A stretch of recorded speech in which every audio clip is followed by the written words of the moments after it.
ভারতের সংসদ ভবনের করিডোরে এখন একটা আলোচনায় ঘুরপাক খাচ্ছে।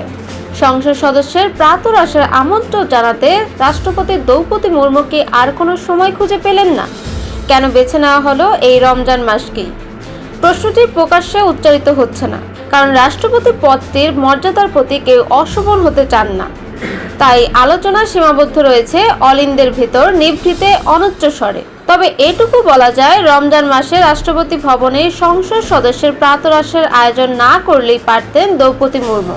বর্তমানে লোকসভায় 24 জন মুসলিম সাংসদ রয়েছেন, যা মোট সদস্য সংখ্যার 4.4%। অথচ দেশের মোট জনসংখ্যার প্রায় 15% মুসলমান।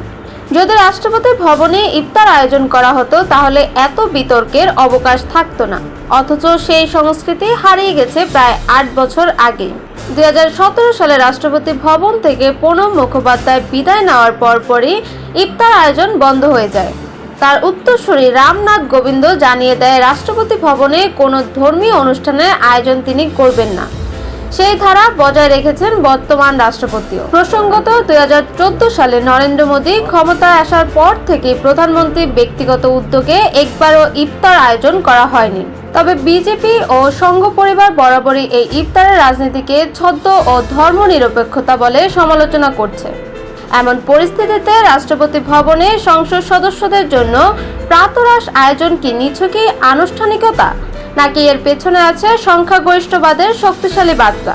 তবে বাস্তবতা বলছে, গত 1 দশকে দেশের রাজনীতিতে যে আমূল পরিবর্তন এসেছে, রাষ্ট্রপতির প্রাতরাশ সেই পরিবর্তনেরই প্রতিচ্ছবি।